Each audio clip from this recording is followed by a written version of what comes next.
Hi friends, welcome to my channel. మనిషి బ్రతకటానికి అత్యంత అవసరమైన డబ్బుని మాత్రం దేవుడు మనకి ఇవ్వకుండా ఒక తోడు రిలేషన్ ని ఎందుకు ఏర్పరిచాడంటే ఆ రిలేషన్ ద్వారా వచ్చే సంతోషం ద్వారా డబ్బు నువ్వే సంపాదించుకొని ఆ సంపాదించుకున్న డబ్బుతోనే నువ్వు ఏర్పరచుకున్న బంధంతో కష్ట సుఖాలు పంచుకుంటూ ఎప్పుడైతే సంతోషంగా ఉంటావో అప్పుడు హ్యాపీగా నువ్వు బ్రతకటానికి తప్పనిసరిగా ప్రయత్నం చేస్తావు. ఆ ప్రయత్నానికి కావలసిన బ్రతకటానికి డబ్బు అవసరం కాబట్టి ఎట్టి పరిస్థితుల్లో సంపాదిస్తాం. అందుకనే పవిత్ర గ్రంథాలైనా సరే పెద్దవాళ్ళైనా చెప్పేది ఏంటంటే డబ్బు కంటే విలువైనది బంధాలు సంబంధాలు అని ఎందుకు చెప్పారంటే చాలా మంది కోట్లు గడించిన వాళ్ళు ఉంటారు, బట్ వాళ్ళల్లో 1% అయినా రిలేషన్షిప్స్ వారు ఏర్పరచుకున్న బంధాల ద్వారా 1% కూడా బాధ లేకోకుండా ఉన్నారు అనేవాళ్ళు ఈ సృష్టిలో ఒక్కళ్ళు కూడా ఉండరు. అలాగే డబ్బు సంపాదించిన వాళ్ళలో రోజులు లెక్క తీస్తూ రోజులు ఎప్పుడు గడుస్తాయా అని వెళుతున్న వాళ్ళు కూడా వాళ్ళకున్న రిలేషన్షిప్స్, వాళ్ళకిచ్చే తోడ్పాటు, వాళ్ళ ఇచ్చే సహకారం వల్ల హ్యాపీగా బతుకుతున్న వాళ్ళు కూడా అనేక మంది ఉన్నారు, మనం చూస్తూనే ఉన్నాం. అయితే ఈ రిలేషన్స్ అనేవి తల్లిదండ్రుల రూపంలో, భార్యాభర్తల రూపంలో, పిల్లల రూపంలో, తెలియని వ్యక్తుల ద్వారా ఏదో ఒక సంబంధం మనిషికి ఏర్పడినప్పుడు తప్పనిసరిగా తన మనసుకి ఏదైతే ఇష్టపడుతుందో ఆ ఇష్టాన్ని ఎంత కష్టం వచ్చినా మర్చిపోవటానికి, అలాగే కష్ట సమయంలో మనకి సహకారం, తోడు, నేనున్నాను, నీకేం పర్వాలేదు, ధైర్యంగా ముందుకెళ్ళు అని చెప్పేవాళ్ళు ఉంటే రేపో ఎల్లుండో చచ్చిపోదామని ప్రయత్నం చేసేవాడు కూడా ఆ మాటకి వెనక్కి వచ్చి ప్రయత్నం చేసే అంత శక్తి ఈ రిలేషన్స్ ఉన్నాయి. అయితే మనకి తోడ్పాటు, సహకారం ఇచ్చే రిలేషన్సే. ఇదివరకటి రోజుల్లో కేవలం ఈ రిలేషన్స్ కోసం ఒకళ్ళు ఏవైనా వాళ్ళ ఆవేశంలో కానీ, వాళ్ళ యొక్క ఇబ్బందుల వలన కానీ, వాళ్ళకు వచ్చిన సమస్యల వలన కానీ, అనేక రకాల వేదన వల్ల వచ్చినప్పుడు కూడా ఏదైనా అనలేని మాట అంటే అవతల ఉన్న వాళ్ళు, అంటే మన గురించి పూర్తిగా తెలిసి ఇతను ఎప్పుడు ఇలా ఉండేవాడు, ఈ రోజు ఇలా మాట్లాడుతున్నాడు ఏంటి, లేదు ఈమె ఎప్పుడు ఇంత మంచిగా ఉండేది, ఈ రోజు ఇలా మాట్లాడుతుంది ఏంటి అని ఆవిడ యొక్క లేకపోతే అతని యొక్క మనస్సులో ఉన్న భావాలన్నీ గ్రహించిన వాళ్ళు సైలెంట్ అయిపోయేవాళ్ళు. తర్వాత ఆ మాట అన్న వాళ్ళే బాధపడి ఎందుకు అనవలసి వచ్చిందో ఎక్స్ప్లెనేషన్ చెప్పినప్పుడు ఇందాకన్న మాటల కంటే 1,00,00,000 రెట్లు ఎక్కువగా సంతోషపడేవాళ్ళు. That is the pure relation. అది ఒకప్పుడు. కానీ ఈ రోజుల్లో బ్రతకటానికి, అవసరాలు తీర్చుకోవటానికి డబ్బు అవసరమే, కానీ తిన్నంత కాలం నువ్వు బతికినా నీ తరాలు బ్రతకటానికి సరిపడే డబ్బున్నా సరే నీ మనస్సు నిలకడ లేని వలన, కొత్త కోరికల వలన రిలేషన్స్ అన్నవి చెడుదారిని పడటానికి కారణం కూడా డబ్బు అయింది. ఎందుకనంటే డబ్బు కోసం ఈ రోజుల్లో చేసుకున్న భార్యని భర్తని చంపేసే వాళ్ళు ఉన్నారు, తల్లిదండ్రుల్ని చంపేసే వాళ్ళు ఉన్నారు, కొడుకులను కూడా, చిన్నపిల్లలు కూడా మొన్న ఎవరో నేలకేసి కొట్టేశారు కేవలం అక్రమ సంబంధం కోసం. ఆ అమ్మాయి వెళ్ళిపోతుందని చంపేసుకునే ఈ రోజుల్లో కూడా నువ్వు ఇంకా ఇలాంటి వీడియోలు చేస్తున్నావు, ఎవరు చూస్తారా అని మీరు అంటారని నాకు తెలుసు. బట్ ఒక చిరు ప్రయత్నం. ఎందుకనంటే ఒకే ఇంట్లో మనం ఎంతో ఇష్టపడి, ఎంతో బాధపడి సంపాదించుకున్న ఆ రిలేషన్స్ కొంతకాలం అయ్యేటప్పటికి మన మనస్సులో అక్కర్లేనివి, అనవసరం లేని ఆలోచనల్లో ద్వారా వచ్చిన వాళ్ళకి మనకి ప్రిఫరెన్స్ ఇవ్వటం, అలాగే జస్ట్ అందరిలాగా నేనేం కాదు, నేను మామూలుగా నార్మల్ గా మాట్లాడతాను అనుకున్న వాళ్ళే క్షణికావేశంలోనే అదేదో పెద్ద స్వర్గం లాగా, ఇక్కడ నాకు ఉన్న ప్రజెంట్ సిచ్యువేషన్ నరకం లాగా ఉంది, ఒకప్పుడు ఆ నరకం కోసమే ఎన్నో పోరాటాలు పోరాడి సంపాదించుకున్న ఆ స్వర్గాన్ని నరకంలాగా కనపడి, నరకం లాంటి స్వర్గంలోకి వెళ్ళటానికి ఎక్కువ మంది యువత నుంచి పెద్దవాళ్ళ వరకు అందరూ అదే ప్రయత్నం చేస్తున్నారు. ఏమన్నా అంటే కలిసి బతకటానికి సమాన హక్కులు లేవా అని పోరాటాలు చేసేవాళ్ళు సాధించుకున్నారు. ఇవన్నీ దేనికంటే మన నాశనం కోసమే, మన నాశనం కోసమే. ఎప్పుడైతే నీకంటూ ఒక రిలేషన్ ఏర్పరచుకున్న తర్వాత ఆ రిలేషన్స్ లో తప్పనిసరిగా కష్ట నష్టాలు, బాధలు, ఇబ్బందులు, ఇరుకులు అన్ని వస్తాయి. అవన్నీ భరించాలని చెప్పి దేవుడు నీకు తోడిచ్చాడు గాని వాళ్ళు వదిలిపెట్టేసేసి ఇంకొకరిని పట్టుకోరా, లేకపోతే ఇంకొక ఆవిడ్ని పట్టుకోరా అని చెప్పి దేవుడేమి ఇంతమంది మనుషుల్ని ఈ భూమి మీద పుట్టించలేదు. ఐ మీన్ దేవుడు దేవుడు అంటున్నాను, కొంతమంది దేవుడు పుట్టించాడంటే ఇష్టం లేని వాళ్ళు, ఐ మీన్ సృష్టి పుట్టుండొచ్చు. ఏదో ఒక రకంగా ఇంతమంది జనాభా ఈ భూమి మీద ఉన్నారంటే కారణం ఎవరికి ఇష్టం వచ్చిన వాళ్ళు వాళ్ళని ఎన్నుకొని కొంతకాలం అయిన తర్వాత వదిలేసి మళ్ళీ ఇంకో కొత్త రిలేషన్ సంపాదించమని ఈ భూమి మీదకి పెట్టి అంత తెలివి తక్కువ సృష్టి కాదు ఇది. కానీ మనం ఏం చేస్తున్నామంటే ఈ రిలేషన్ కి విలువ అనేది లేకుండా తప్పనిసరిగా ఏదో ఒక ప్రలోభానికి లోనయ్యి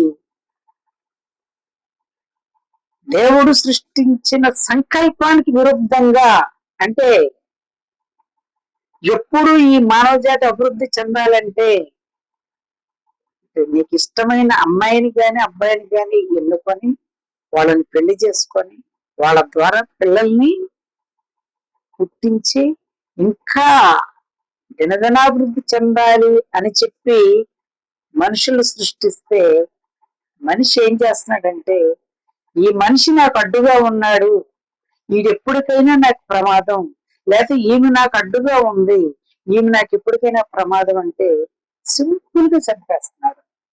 నో డౌట్ ఎట్ ఆల్. లేదా వదిలిపెట్టి వెళ్ళిపోతారు. ఏమనంటే నాకు ఇష్టం లేదు.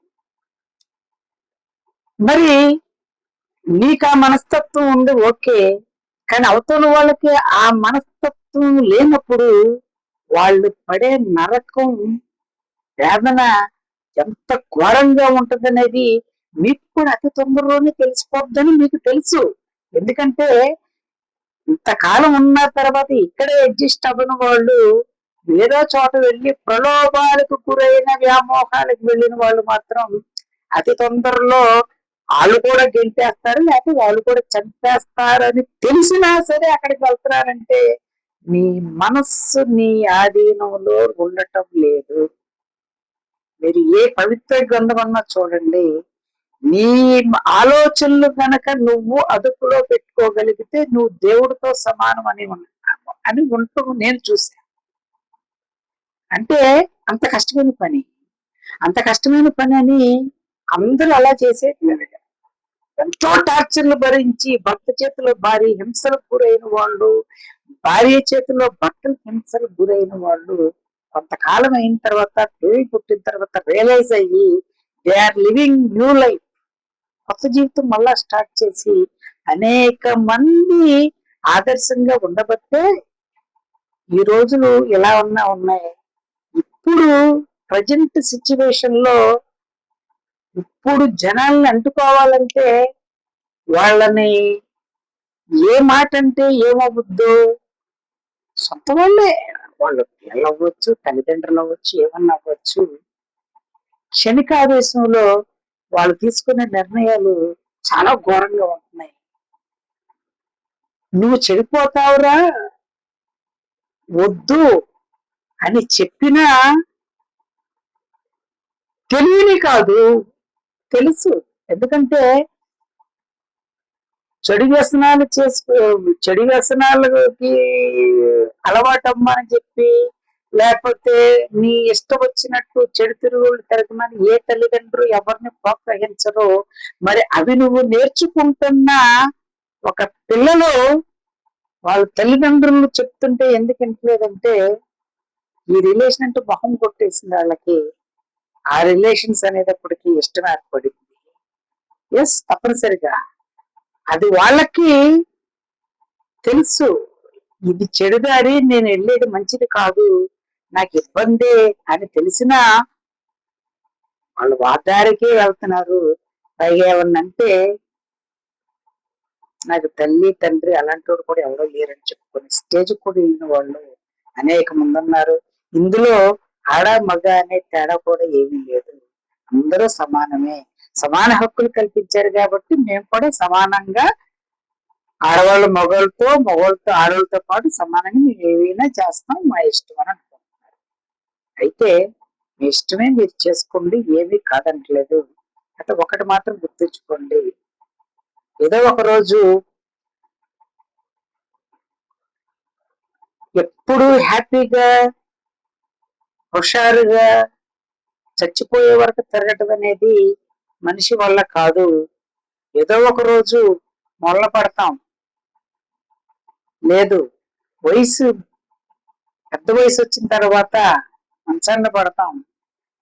అప్పుడు నిన్ను చూసేది రిలేషన్స్ చూడరు, కేర్ టేకర్స్, పని మనుషులు.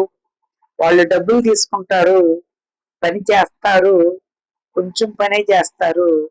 ఏమన్నా ఎక్కువగా డిమాండ్ చేస్తే మానేసేవాళ్ళు కొందరైతే నీ మీద ఏదో ఒక తప్పుడు కేసు పెట్టి నీ దగ్గర డబ్బులు గుంజడానికి ప్రయత్నం చేస్తారు.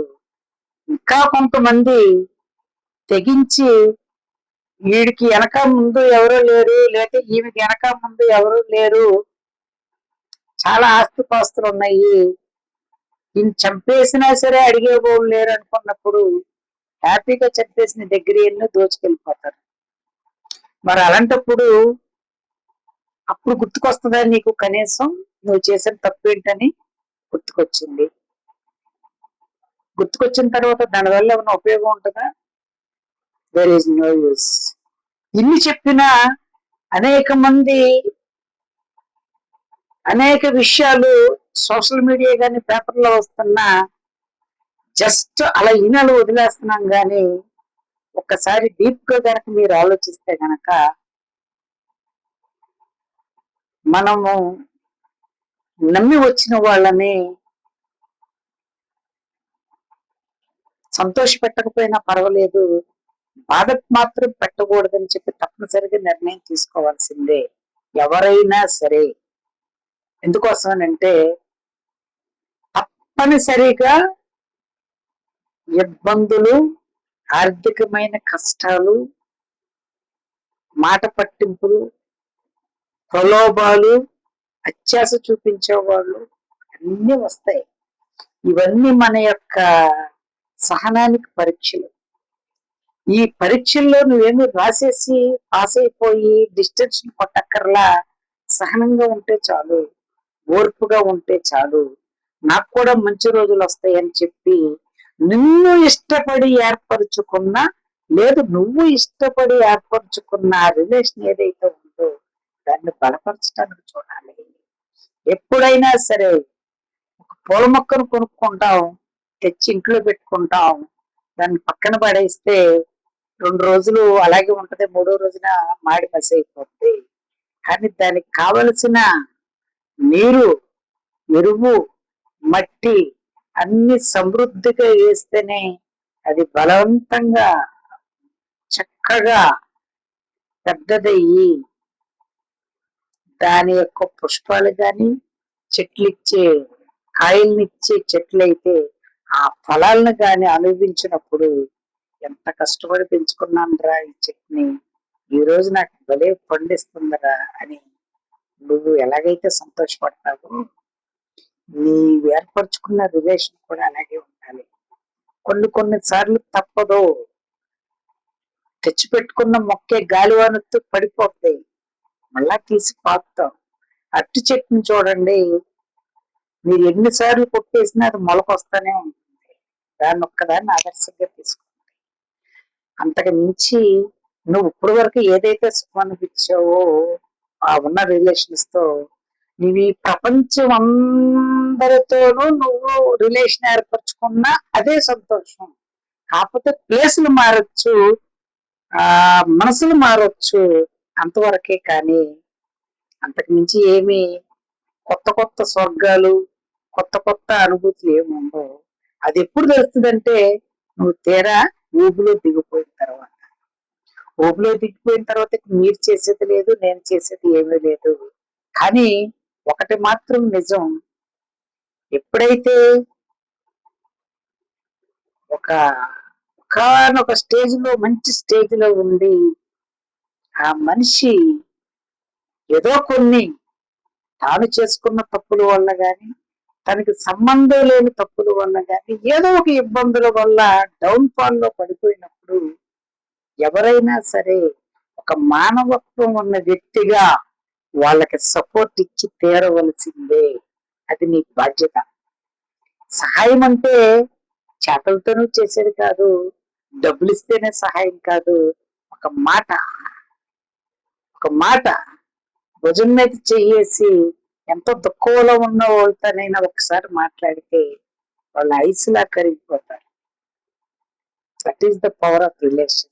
అది వాళ్ళ మనసుకు నచ్చిన వాళ్ళు అయితేనే. నేను వెళ్ళి భుజం మీద చేయమన్నా, వేసి మాట్లాడమన్నాను కదా అని మీకు భీకరమైన గొడవలు అయిపోయి తెలియని వ్యక్తి ఎవరు ఎందుకో ఏడుస్తూ ఉంటే గబుక్కున వాళ్ళ మీద చేసి మాట్లాడారనుకోండి, ఎవరన్నా ఎందుకు చేసామంటే పలానా ఆయన వీడియో చేశాడు, ఆ వీడియోలో చెప్పాడు నేసారు అనుకోండి, మిమ్మల్ని నన్ను ఇద్దరిని మోసేస్తారు. జోక్ గా అన్నాను, అలాంటి పని మీరు చేయడం తెలుసు. బట్ కొంతకాలం మనతో హ్యాపీగా ఉండి అన్ని షేరింగ్ చేసుకొని, కారణం తెలియకుండా, ఏ విషయం చెప్పకుండా, మౌనమే నా ఆయుధం అన్నట్లు మాట్లాడకుండా విడిపోయిన వాళ్ళ కోసం చెప్తున్నాను. పట్టింపులు అనేవి పట్టించుకుంటే అందరికీ ఉంటాయి. తప్పులు లేకోకుండా మనిషి అనేవాడు ఈ సృష్టిలో ఉండడు. నేనే పెద్ద గొప్ప, నన్ను మించిన వాడు ఎవడు లేడు, నన్నే ఇంత మాట అంటారా, నన్నే ఇంత హీనంగా మాట్లాడతారా అని చెప్పి ఒక చిన్న మాటనే పెద్ద భూతద్రోలో చూసుకొని విడిపోతే నీకే నష్టం. చివరికి మనం చనిపోయేటప్పుడు నలుగురు మనుషులు ఉండాలంటారు, మోసుకెళ్ళటానికి. అక్కడ పాతి పెట్టటాకైనా, చితి మీద చేర్చటాకైనా నలుగురు మనుషులు ఉండాలంటారు. నువ్వు నేనొక్కడినే యునిక్, అందరూ నాలాగే నేను చెప్పినట్టే వినాలి, నా మనస్తత్వంతో ఉండాలి అనుకుంటే గనక ఆ నలుగురు ఉండరు. ఆ ప్లేస్ లో ఎవరుంటారు అనేది మీకు తెలుసు. మన రోడ్డు మీద కానీ, ఇంటి మీద కానీ మనం చచ్చిపోయి పడిపోతే ఎవరు తీసుకెళ్తారో కూడా మీకు తెలుసు. ఆ మాట అంటూ నాకు ఇష్టం లేదు. ఎందుకంటే తప్పనిసరిగా మాటలు అనేది ఆవేశం అంటారు.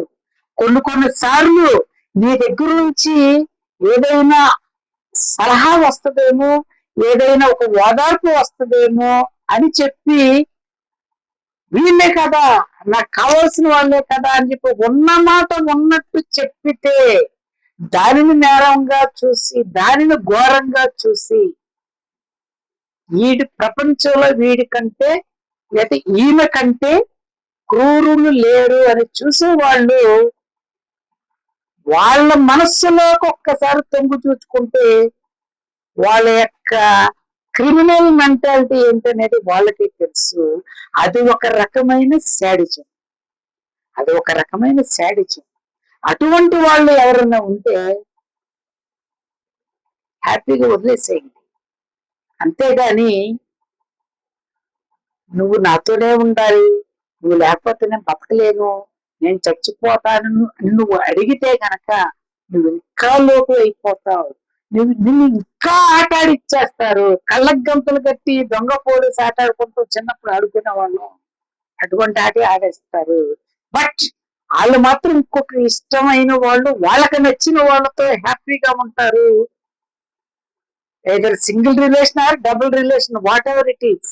వాళ్ళు ఓన్ రిలేషన్ తో ఉంటారు, లేకపోతే నువ్వు ఎలా పరిచయం అయ్యావో ఇంకొకరిని పరిచయం చేసుకుని వాళ్ళతో హ్యాపీగా ఉంటారు, ఎంజాయ్ చేస్తూ ఉంటారు. నీకు కనపడవు, నువ్వు మెసేజ్ చేసి ఆ వాట్సాప్ పట్టుకొని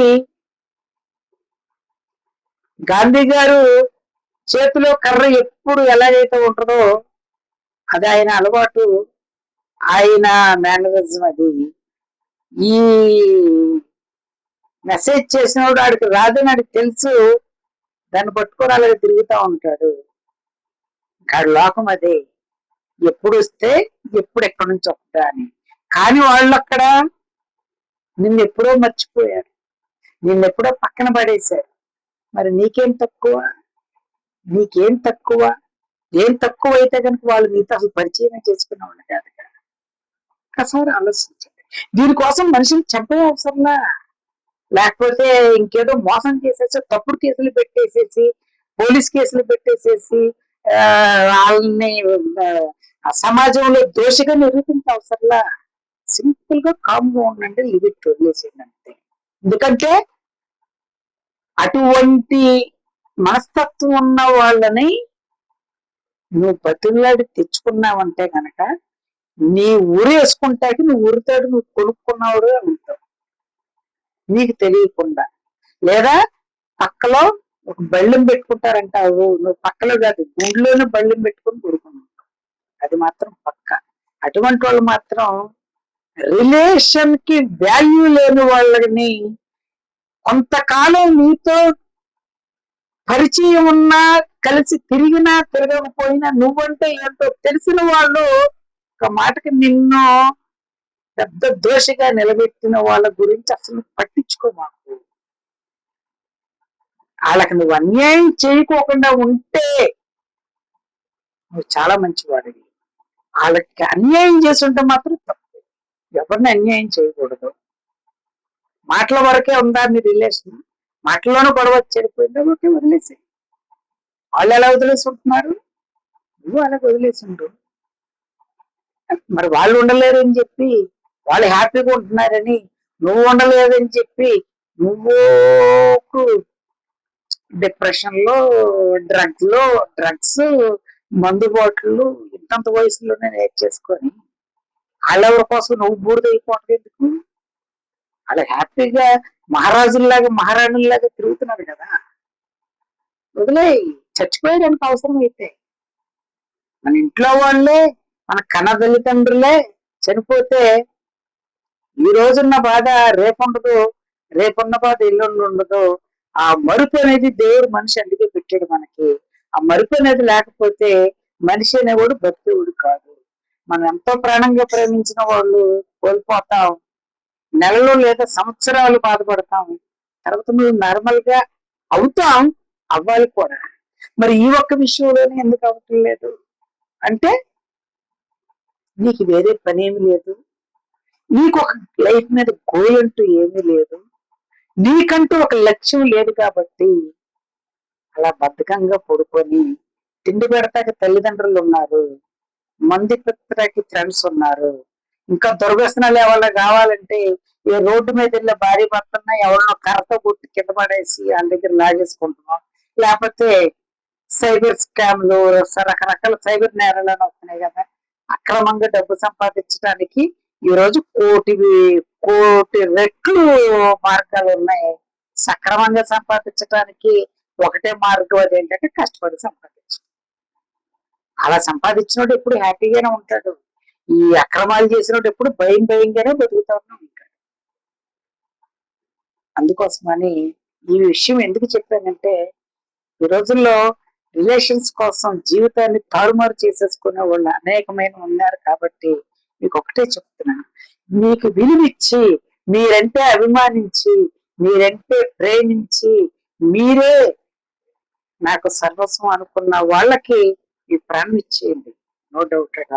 కానీ చిన్న విషయాలకే నీతో అనుక్షణం గొడవలు సృష్టించి నరకప్రాయం చేసే వాళ్ళని గోల్డ్ కట్ చేసినట్టు కట్ చేసేయండి. అప్పుడు మీరు హ్యాపీగా బతుకుతారు. మరి మిమ్మల్ని బలపరిచే వాళ్ళని, మీరు ఏదో ఒక డౌన్ ఫాల్ లో ఉన్నప్పుడు మిమ్మల్ని ఒక పీక్ లెవెల్ కి తీసుకెళ్ళటానికి సపోర్ట్ ఇచ్చిన వాళ్ళు మాత్రం తాత్కాలికంగా మాట్లాడకపోయినా జీవితాంతం ఇక్కడ పెట్టుకోండి. ఎందుకనంటే వాళ్ళ ఆ టైంలో నీ వెనక నిలబడి నీకు వెన్నుదన్నుగా ఉండి నీకు సపోర్ట్ గా ఉండవు కాబట్టి నువ్వు అధిగమించి మళ్ళా కొత్త జీవితం స్టార్ట్ చేసావు. అయినా వాళ్ళతో ఏదో ఒక రకంగా గొడవలు వచ్చినాయి అంటే మాత్రం వాళ్ళు మాత్రం మర్చిపోవద్దు. వాళ్ళని గుండెల్లో ఒక ప్లేస్ లో స్థానం ఇవ్వు. ఫైనల్ గా చెప్పేది ఏంటంటే, రిలేషన్సే కదా, దీనికోసం ఇంతసేపు చెప్పాలని మీరు అనుకోవచ్చు. ఆ రిలేషన్స్ హ్యాపీగా ఉంటే ఎలా ఉంటుంది, విడిపోతే ఎలా ఉంటుంది అని తెలుసుకున్న వాళ్ళైతే మాత్రం ఈ వీడియో మాకు చాలా ఉపయోగం అనుకుంటారు. అలాగే తెలియని వాళ్ళ కోసం కూడా ఈ వీడియోని మీరు షేర్ చేసినట్లయితే వాళ్ళు కూడా రిలేషన్స్ లో ఇంత కష్ట నష్టాలు, లాభ నష్టాలు, భయాందోళనలు ఉంటాయని తెలుసుకొని ముందుగానే ప్రిపేర్ అవుతారు. అలాగా ముందుగా ప్రిపేర్ చేయవలసిన బాధ్యత తోటి మనిషిగా మనందరి మీద ఉందని నేను భావిస్తున్నాను. మీరు కూడా భావిస్తే గనక ఈ వీడియోని అందరికీ షేర్ చేయండి. Thank you very much.